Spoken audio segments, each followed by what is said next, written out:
one cup at a time. Tea time. So be sure to grab your tea, grab a seat, and tune in to Miss Liz.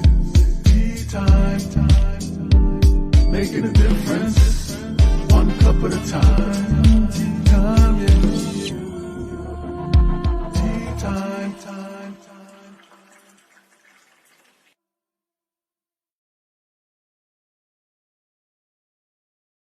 Well, welcome to Tea Time. And that's right, Miss Liz is back. And guess what? We have a rescheduled Tea Time, and we have the incredible husband and wife team joining Miss Liz today. And we're going to be talking about sacred geometry.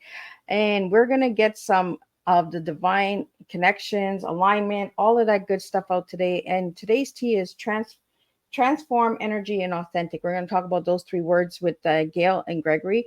But before we get started, we're going to get you over to Miss Liz's YouTube channel and podcast apps and give those little quick subscribes and follows and all that good stuff. And share these tea times out with people and your friends and loved ones that it might resonate with.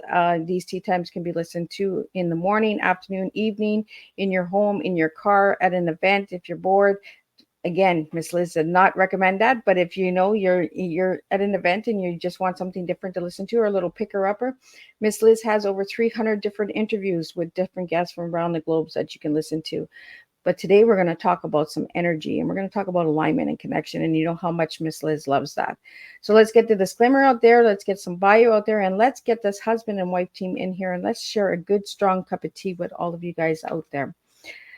Disclaimer for Miss Liz's Tea Time live show. Miss Liz, myself, is going live using StreamYard. Before leaving a comment, please grant StreamYard permission to see your name at StreamYard.com.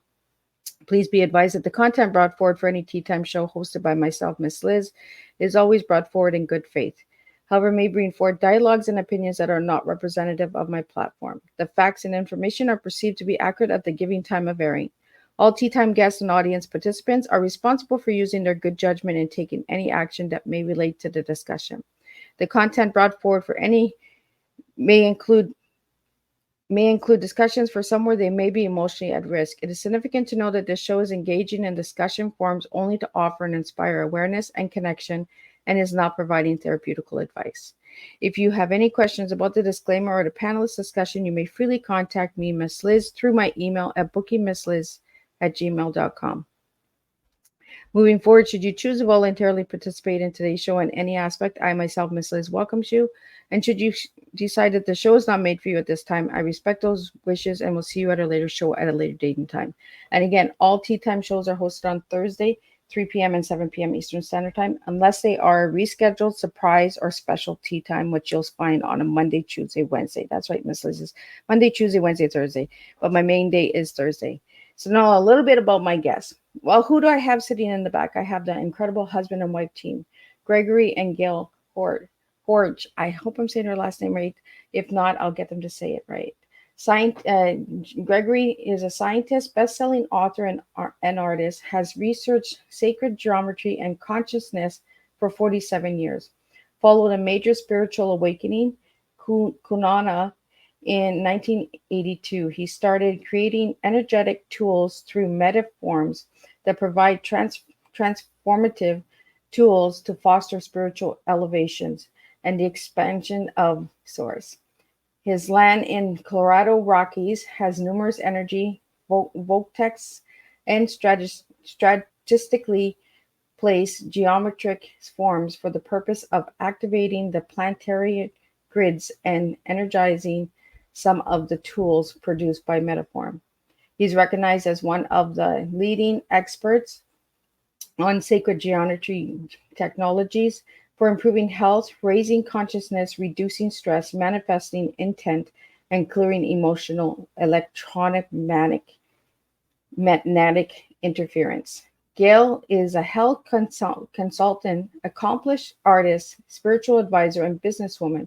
Her studies of light, color, and energy is motion in her paintings, launch a deep understanding for creating transformative fields to expand consciousness, developing her intuition gifts as an artist, healer, and spiritual counselor. She has assisted many people to embrace life more fully. Gail has also served as a business consultant and team building trainer in corporations. Gail was an avid student of Buckminster Fuller and knew the intrinsic values of sacred geometry when she and Gregory met in 1985 and founded Metaforms, realizing their life mission to bring sacred geometric energy tools to the world. Let me get Gail and Gregory in here, and if I've pronounced anything incorrectly, I will get them to pronounce it for me. Welcome, guys. Oh, Hi, Liz. Good to see you. thank you for having us. Why can't I hear you? Oh, Your mic on? can you hear us now? Yeah, I can hear you now. There we go. good. Good. Thank you for having us. We're glad to be here. Well, thank you so much for joining me. I am glad that you guys are joining me today, and that we were able to reschedule this incredible tea time. So I'm going to take you guys back a little bit on how I get all my guests to give a little bit about who they are. I'm going to start with you, Gail. Who were you as a little girl, and who are you now as a grown woman? Oh, A what lot an bigger. interesting question. As a little girl, I was very interested in what was going on in the universe. I used to love to look out at the stars and the skies at night. And I was definitely a dreamer. I was a little girl who wasn't sure how I got dropped off on the corner that I ended up on with my family. I felt kind of strange. And so I was looking to really learn who I am.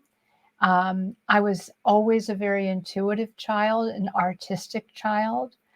And I was trying to understand where my home was and how I could fit into it.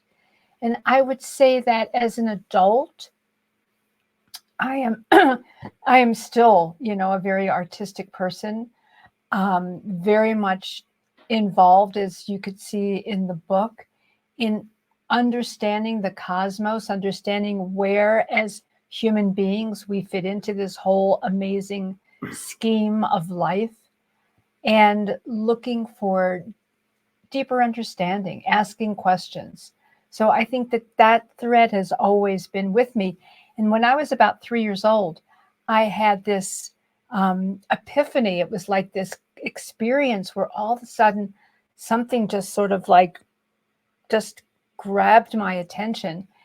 And I knew that I was meant to make a difference, that I had something to do here, that, there was a contribution that I was to make. And I didn't understand what it was.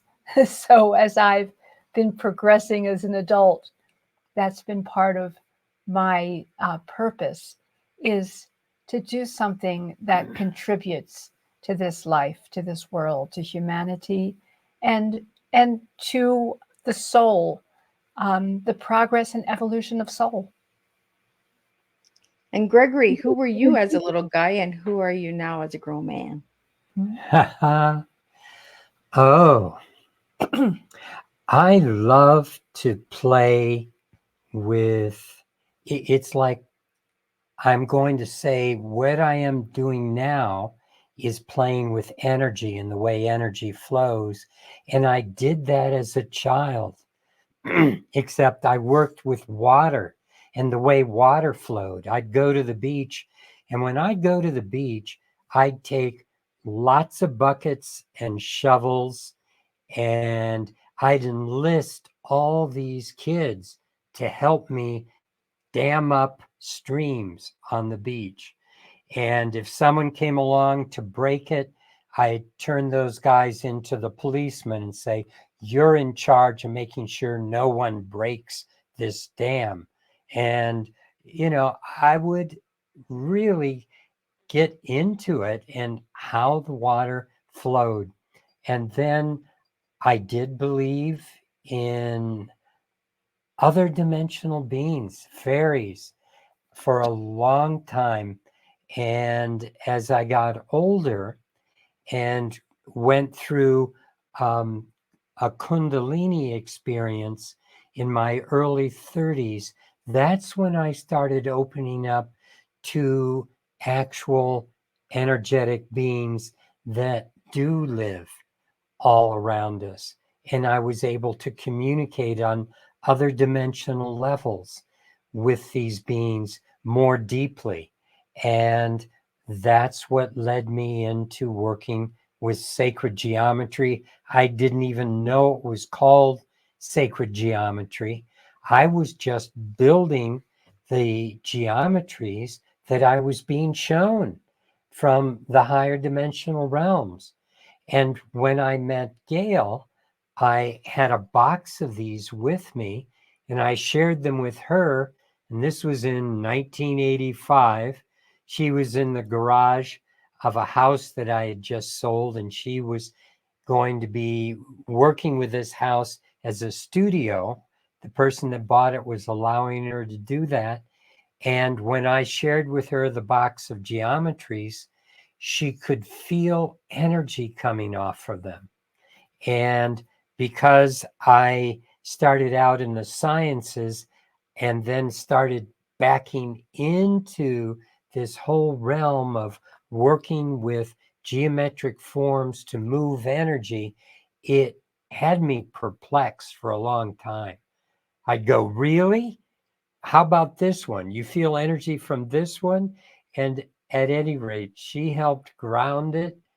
And together we started Metaforms in 1985. So that was over 40 years ago. And we're still working with energy and higher consciousness and connecting to the higher realms and bringing through new information all the time.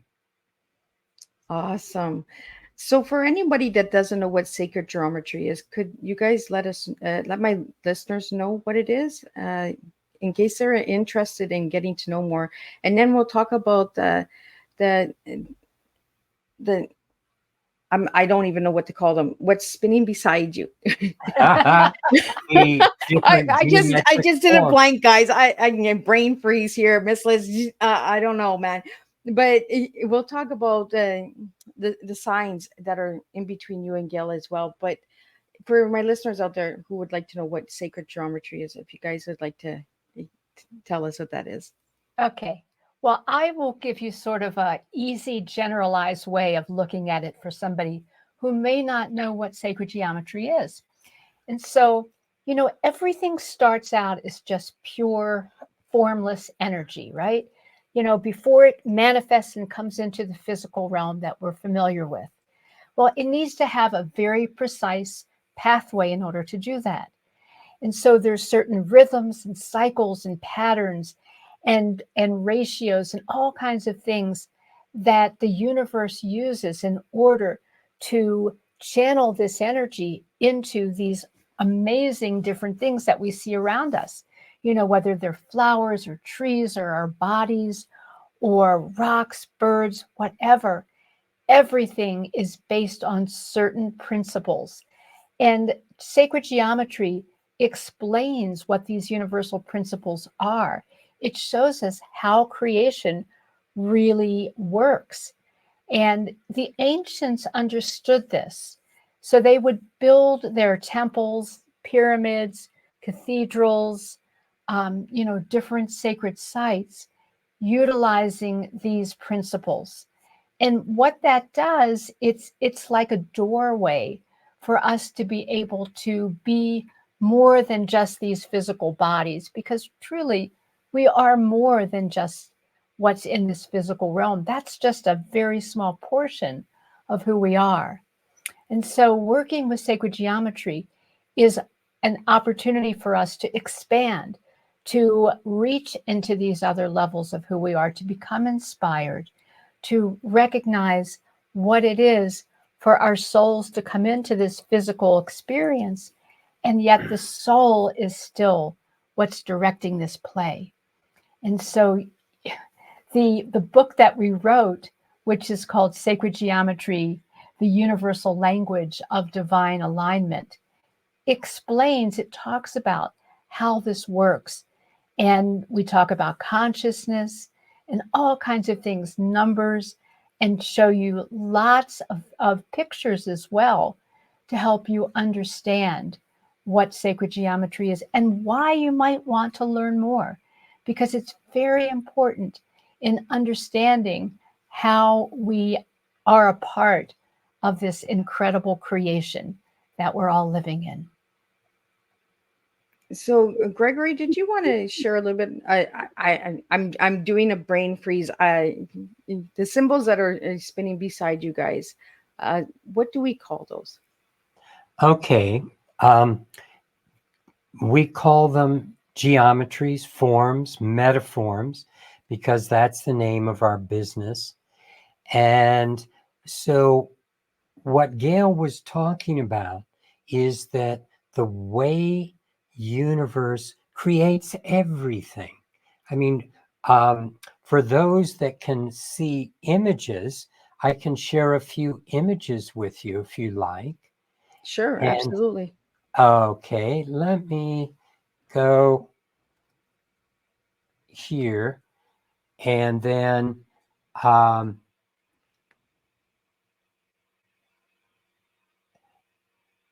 let me go down to, oh, I know, I've slipped into another set of images, but like some of these images with everything from snowflakes to the way turtles are formed, the way galaxies, the way molecules are formed.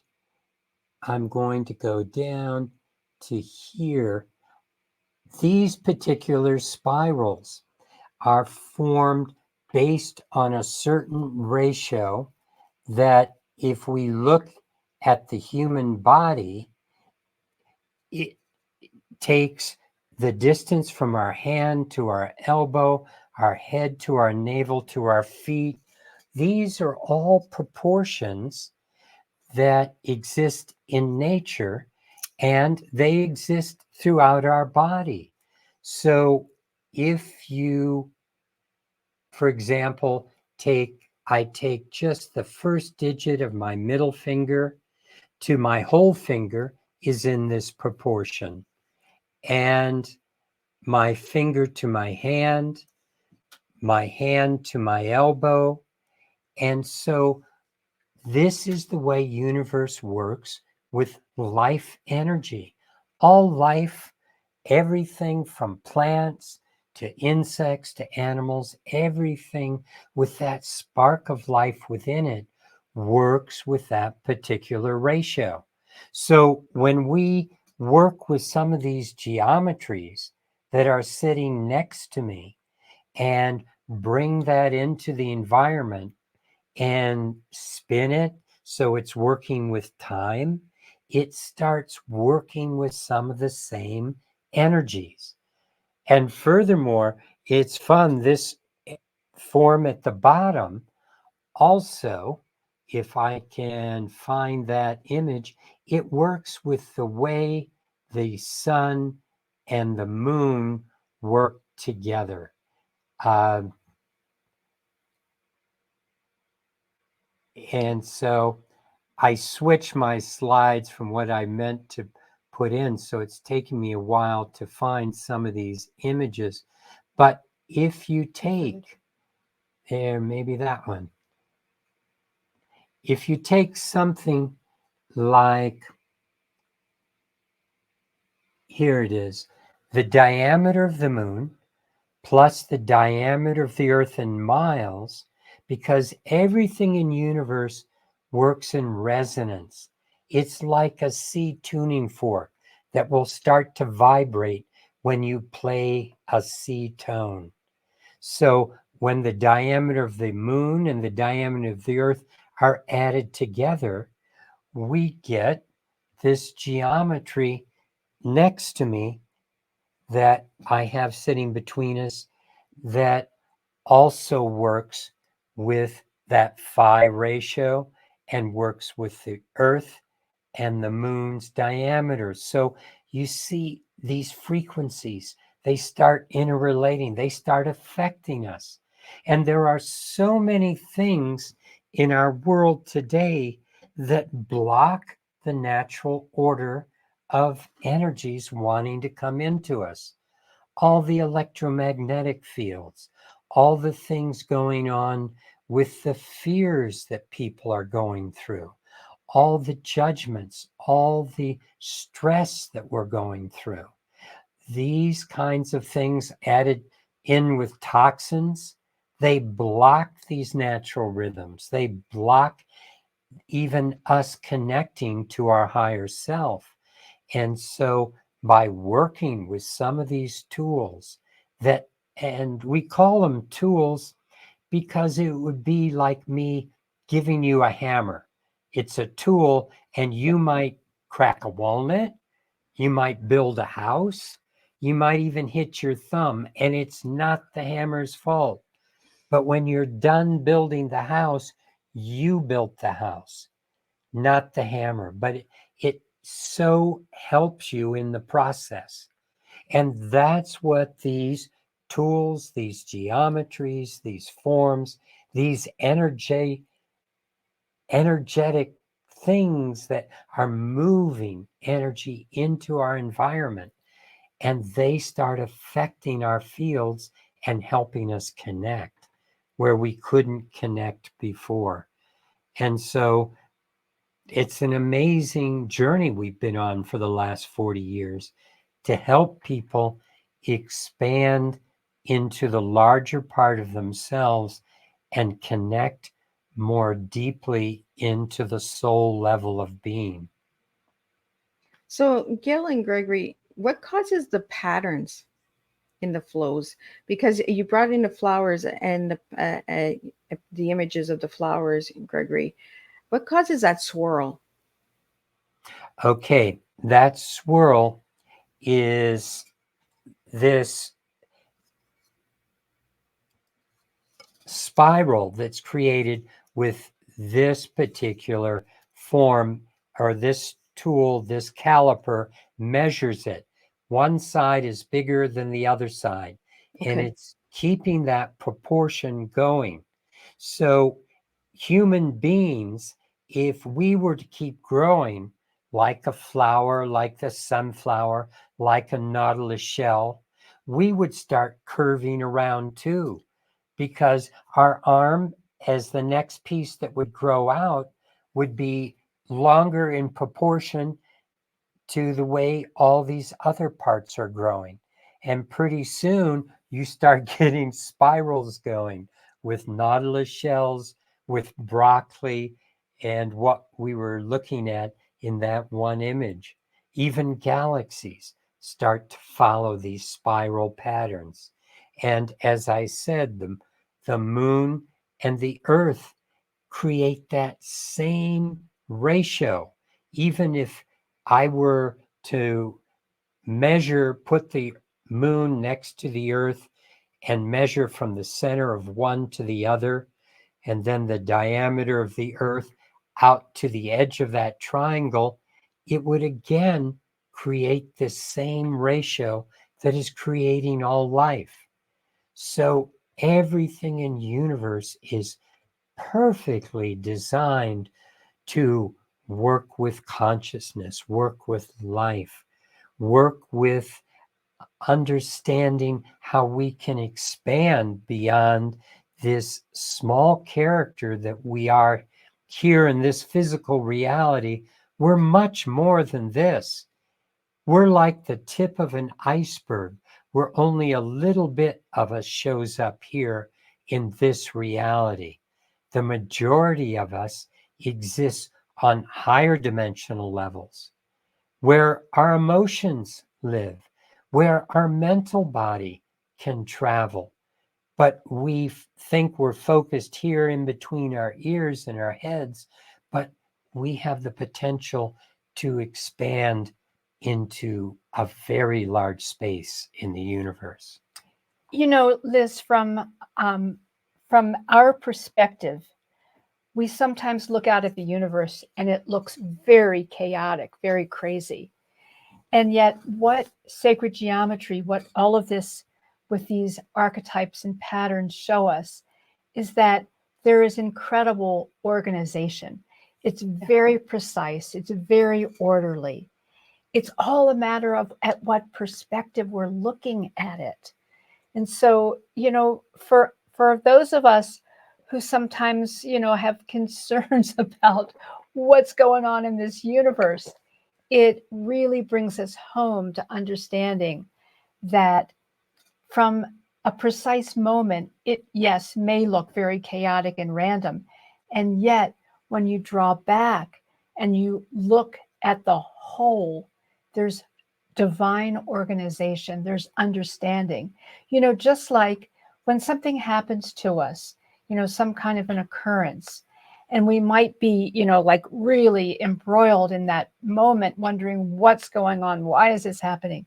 But over time, when we relax with it and when we honor the process, we can see that there's pattern and wisdom and something there for us to evolve with and to learn from.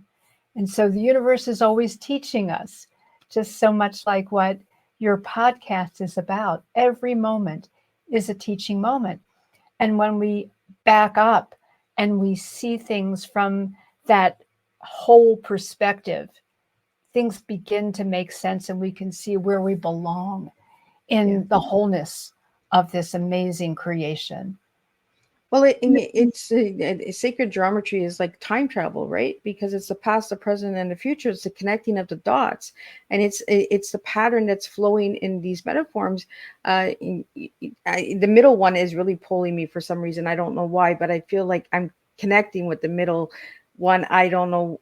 Is there a reason why I'm being pulled to the middle one? Like, maybe Gregory, you can answer that, because I just keep my focus is on that middle globe.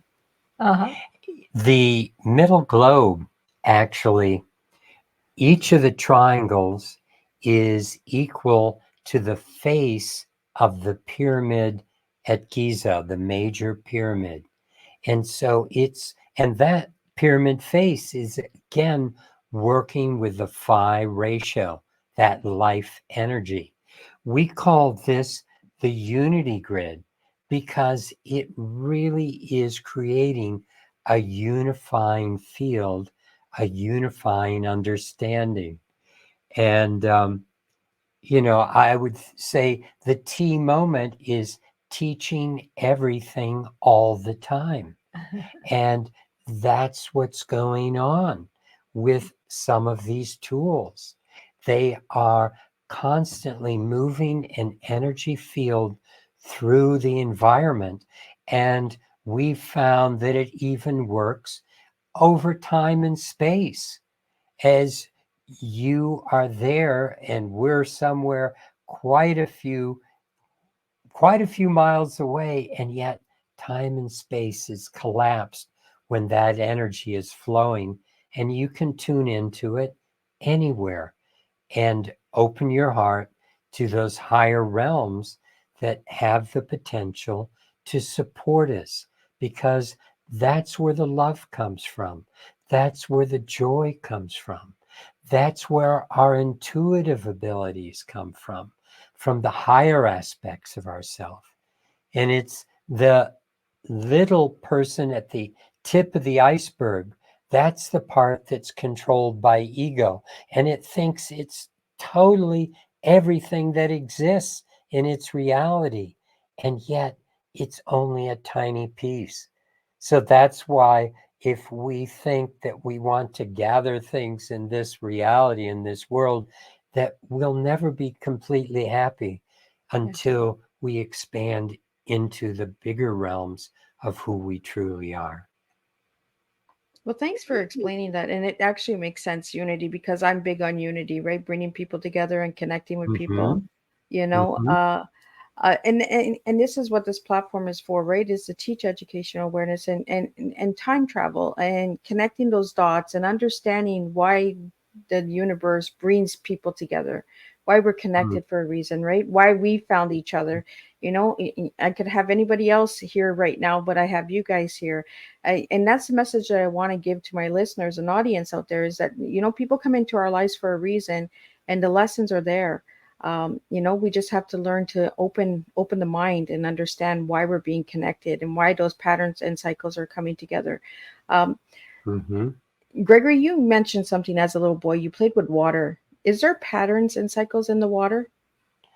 Absolutely. I think you may be familiar with Dr. Emoto and what he was doing with water, where he would have people meditate, bring in certain positive aspects into water, and then he would create snowflakes, crystals from the water.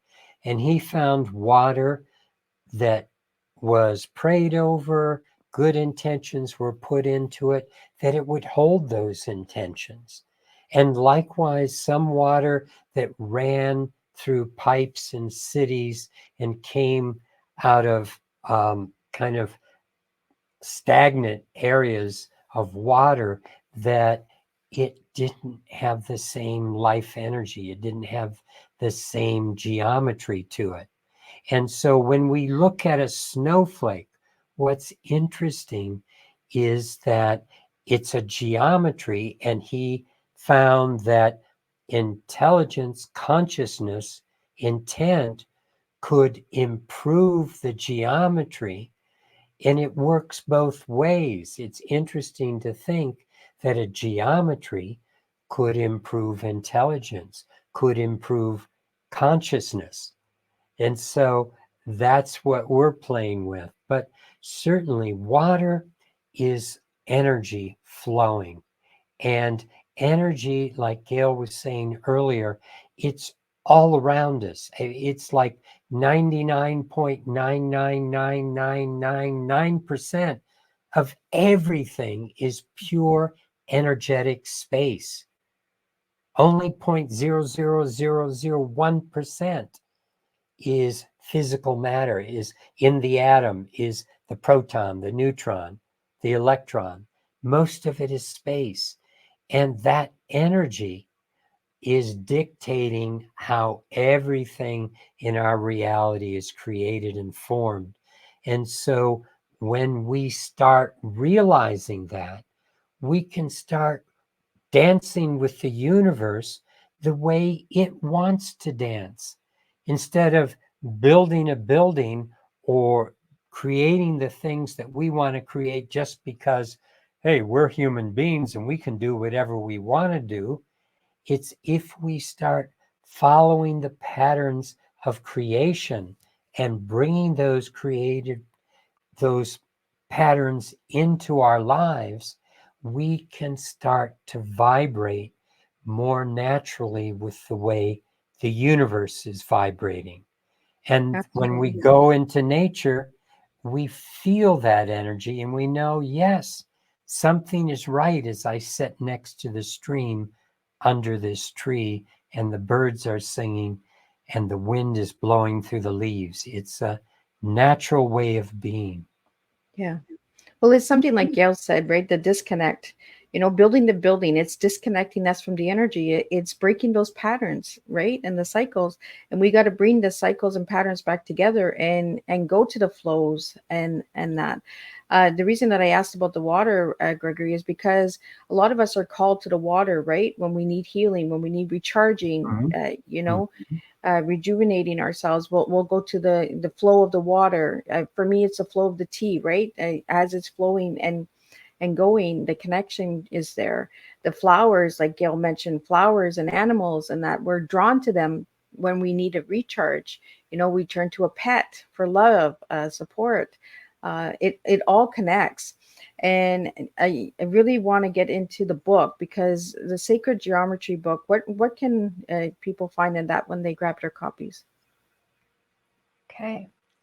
So the book, as I was saying earlier, we start the journey out with a conversation about what is consciousness, even though that might not seem like anything to do with geometry. But if we start with understanding consciousness and wanting to actually explore consciousness, because no matter what the form is, consciousness is involved in all of that. And we wanted to bring out that in this universal language and all these patterns, it's not just random abstraction. There's actual intention, energy, consciousness that is the foundation of all life, of all creation. And what's beautiful is that energy, that consciousness is really love. And that's the creative energy. Love is the creative energy. And, we are living in a time where we're seeing focus being put on what separates us as opposed to what brings us together. And what brings us together is understanding that we are all one. And when we can find our common unity, when we can find the commonalities that are at the baseline of everything, and when we understand that all life is created in that flow of love, then perhaps that helps us to drop some of these barriers and the fears and the things that have been separating people, and instead come back into that harmony, that resonance, and the quality of unity that's so important. And I really believe energetically that's what's happening right now on the planet, even though it looks pretty dicey right now. Yeah. And it looks like there's a lot of craziness going on. What I feel is happening with this flow, particularly astrologically, when we look at the Aquarian energy coming in, it's really coming back to that unity, that energy that will bring us back into harmony again. And so we start our conversation out with what is consciousness? And then from there, we talk about, well, what blocks consciousness? And that's really a big issue, to identify what are the things that are out there in our lives, in our universe, from electromagnetic frequencies, the things that are coming off of our computers and our phones and 5G and all kinds of things that are being broadcast out in the universe. They actually create a separation because they're trying to dominate and get our attention. And that is something that we need to be able to take the time to be in nature, to breathe, to meditate, to put our feet in the water or take that cup of tea and remember who we are, to come back into center again. And so we talk about what blocks us from that consciousness that is essential to our well-being. And then from there, we start talking about the different numbers. There's a wonderful journey that we take people into, starting with the number 1 and understanding how things progress from the beginning levels and then start growing in the creative process. And then at the end of the book, we actually end up with a chapter that shows you like these beautiful forms behind us. We've been developing, and we have a business that is almost 40 years old that we've been doing this, where we've been creating all these different geometries. And the purpose of these geometries is to bring more harmony and resonance into our lives, into our environments. And so we have a chapter at the end where we show what these different structures are and talk about how they really make a difference in people's lives. Everything from like pendants, like the pendant that I'm wearing, which is based on all these different sacred geometric patterns, and inside all these antenna systems that are created so that what they do is they help connect us to all of who we are, not just a small part of who we think we are, not just the labels that we put on ourselves, but the essence of who we are. And so having something like a pendant that you wear, what it does is it helps connect you to those higher realms, your intuition, your inner knowing, things like serendipity, things like how, we come together at the right time, at the right place, all kinds of circumstances. Yeah. So, we really believe that we're in a time now where the more that we have experiences that bring us into resonance, the better off we are in our health and our well-being, our prosperity, joy, and our relationships. So, that's a lot of what's kind of underneath the grounding of this book.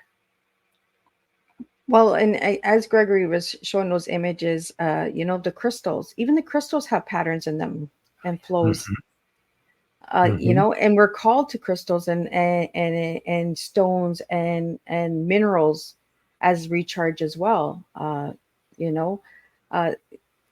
We're being called to the energy, but for some reason we're being blocked from the energy because of all the distraction that's going on in today's world.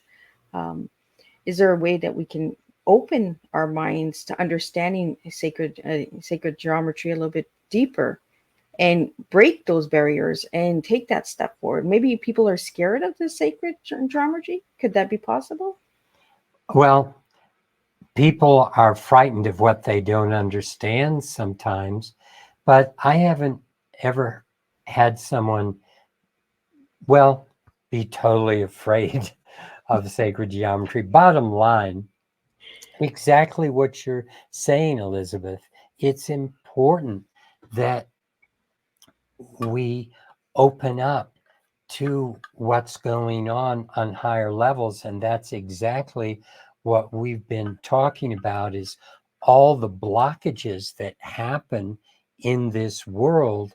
It's really, I think, the biggest issue we face, which is more serious than, because we don't even realize that we're being changed as human beings, that all the technology, all the electromagnetic frequencies, the toxins, these fears and stresses are creating more sociopathic behavior, are creating less focus, are creating a disconnect from who we truly are inside.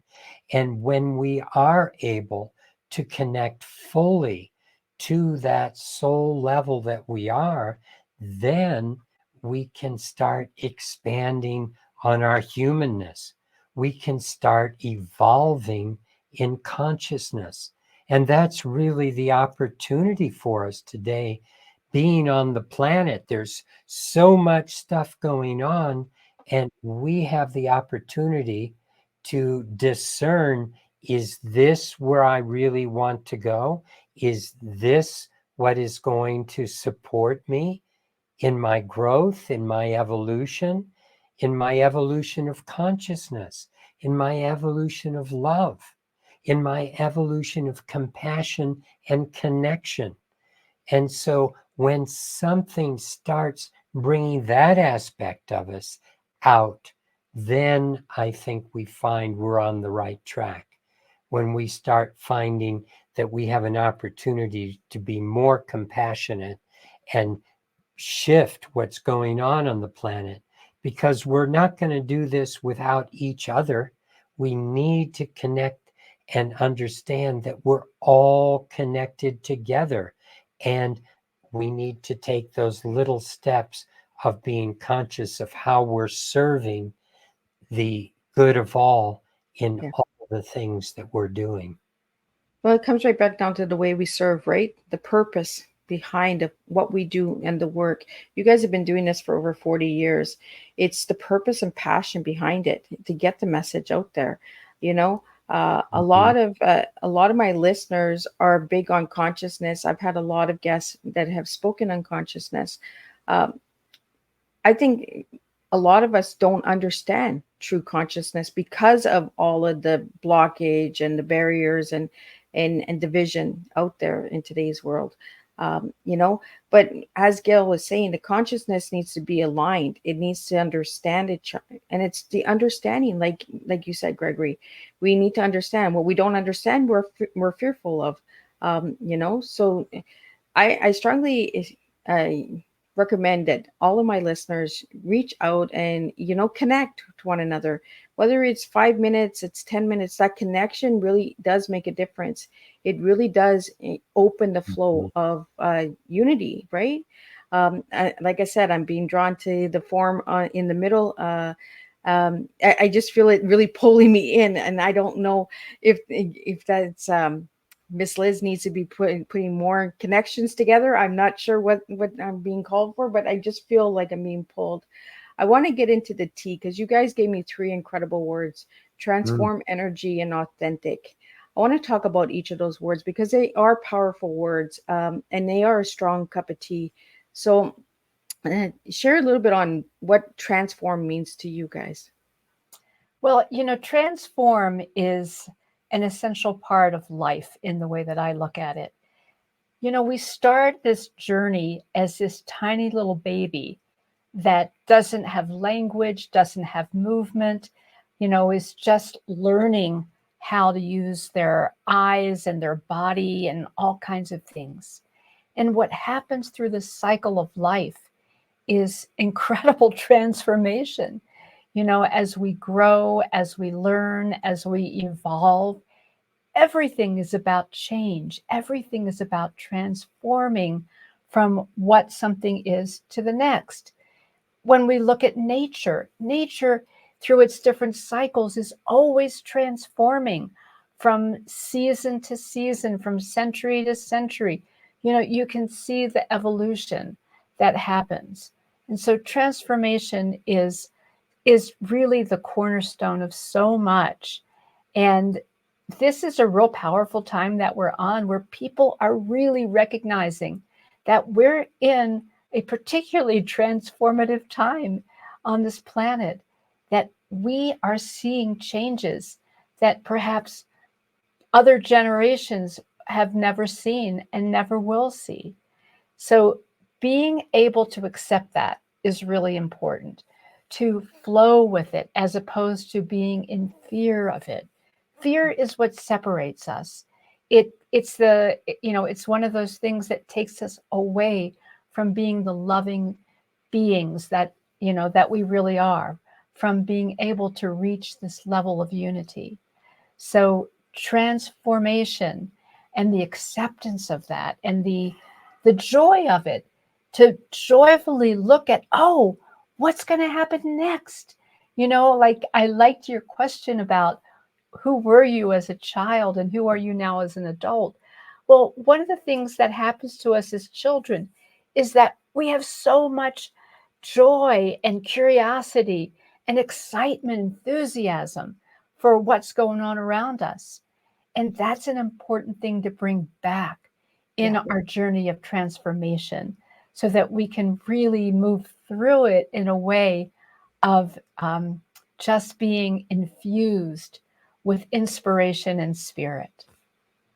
And that's the reason why I bring up that question for who you were as a child, right? Because when we grow up, we go back to that childhood as we get older.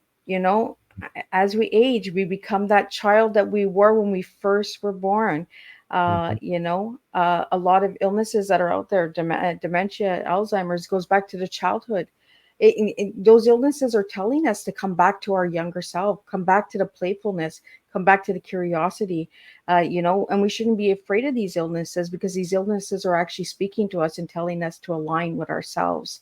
And I think that's where a lot of diagnoses are given out, a lot of illnesses are given out in the world today, but we're not understanding the message behind those illnesses and what's causing them.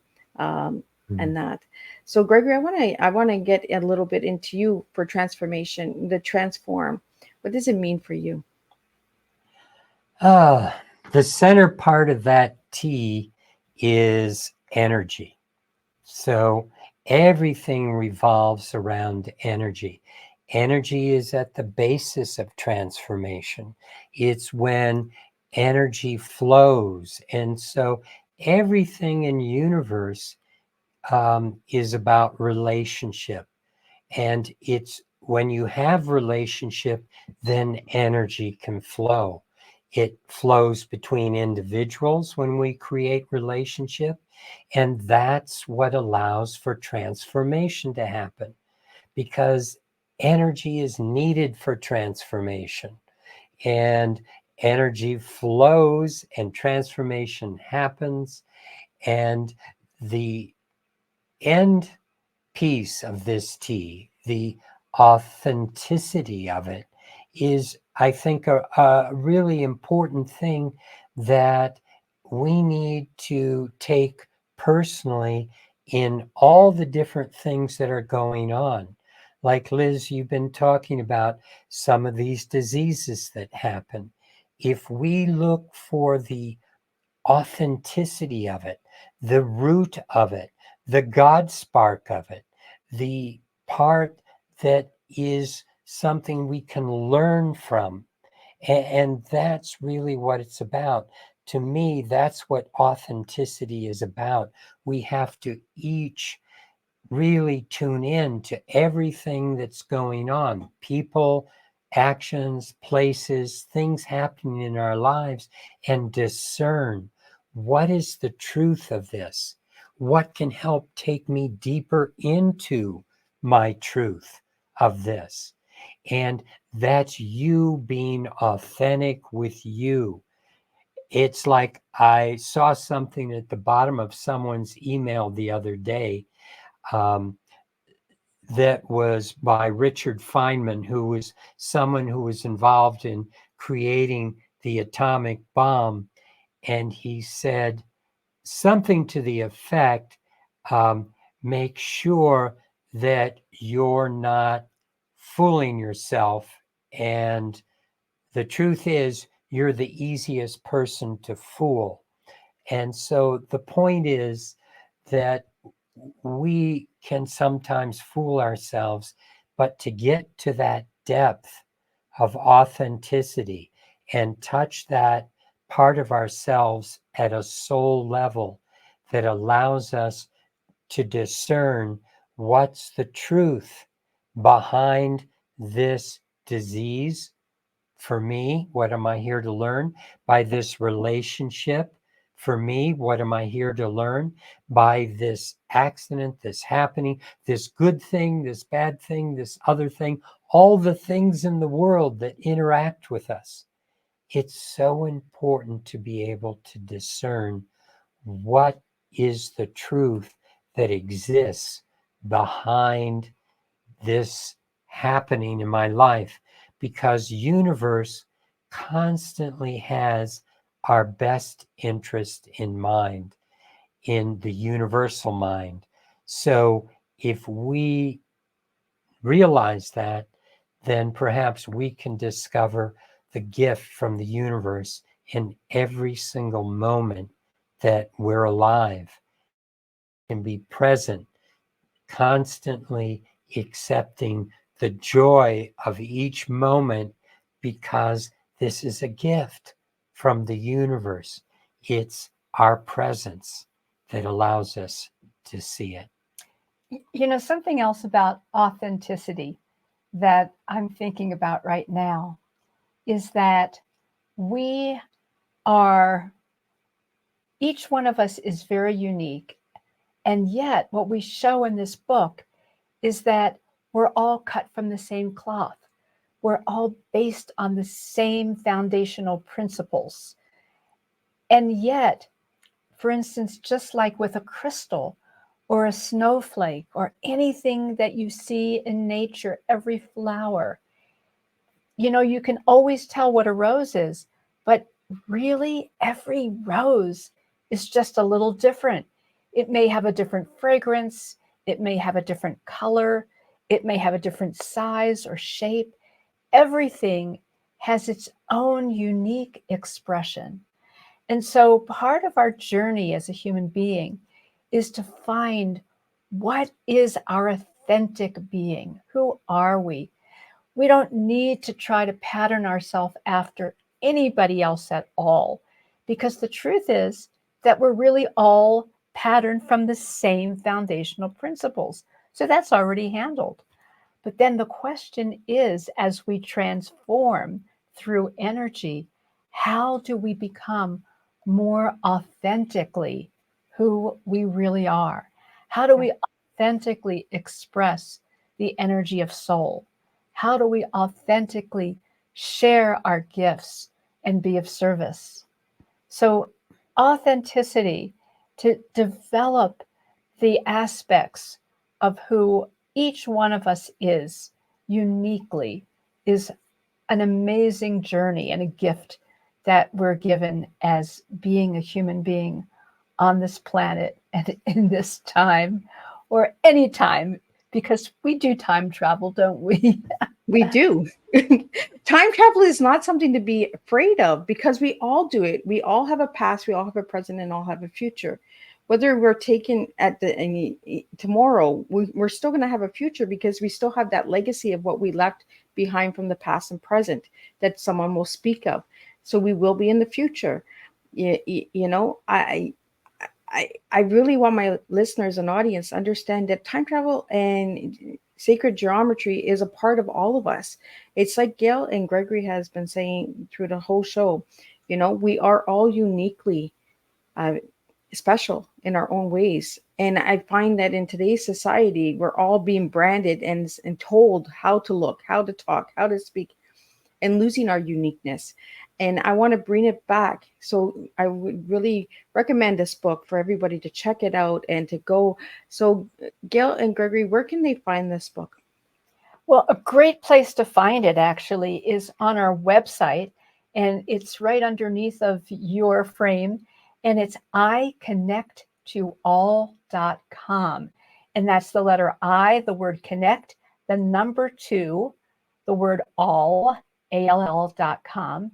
And then if you put in /chapter, it'll take you to a page where we'll give you the first chapter of the book, which is our conversation about consciousness. So we invite you to check that out. Take a look at our book, so you can buy the book from there, and we even sign the books when people purchase them from us. And then also, as long as you're on our website at iconnecttoall.com, we've got wonderful things to look at. We have we show you and talk about our different structures, our different tools that we've been creating over all these years. We have lots of YouTube videos and information and meditations and all kinds of things that we have to offer you. So check us out on iconnecttoall.com.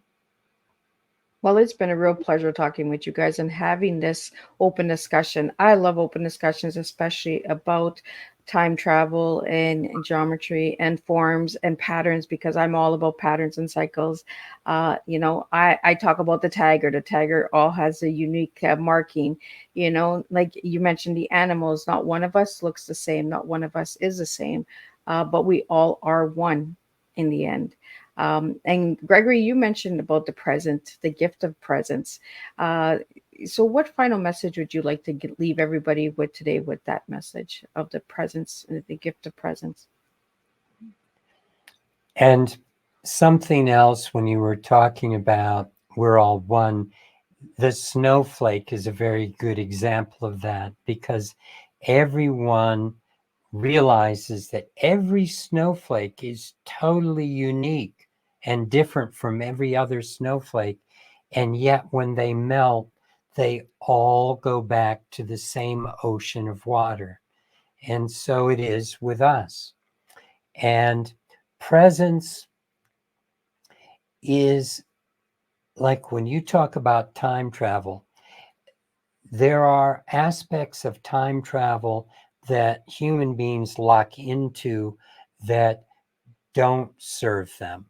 And what I'm talking about is when we have something where maybe someone did some injury to us, or maybe something didn't turn out the way we wanted it to. And we keep remembering that. We keep thinking of the injury. We keep going into the past with our consciousness, and we miss the opportunity at the moment. And we do that in the future too, unconsciously, where we're afraid of what's going to happen. I'm going to meet this person. They're going to say this. I'm going to say, oh my God, what's going to happen during that conversation?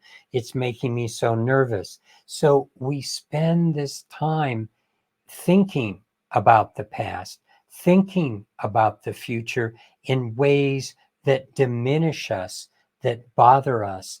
And the only place where we find our true strength And our true ability to be totally on point is in the presence, in the present moment. And so that's the importance of being present. And it's like a little child. When we were talking about being as little children, when we play, we are as we are. There's no pretense. And yet, to play, we have to be totally present. We have to be totally engaged in whatever's going on in our world around us at the moment. Then we can play with it. We can't play if we're worried about something. We can't play if we're concerned about what happened in the past. We have to be present to be playful. We have to be present to be joyful and really be filled with that love of God that allows us to be passionate and giving with other individuals.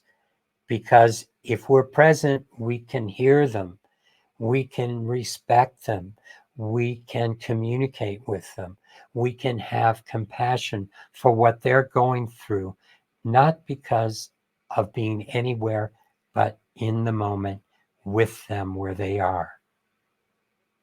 Well, thank you guys for joining me today and sharing this open conversation with me. For anybody who would like to know more about Gail and Gregory, please check out their website, grab a copy of their book. And if you have any questions or comments or feedback from today's conversation, please let me know. And we will get those comments and questions over to Gail and Gregory. Again, I want to thank my listeners who have tuned in today. Thank you for your support. I really encourage you to keep checking out these tea times because there's more to come, more topics, and we're going to make a difference with one cup of tea at a time. And in this house, we don't serve a beverage. We serve teaching educational awareness. So please join Miss Liz on Thursday for 2 more TEAs, and we'll do this all over again, and we'll connect the dots one cup at a time. Thank you all for joining me today. Thank you and blessings. Thank you and blessings.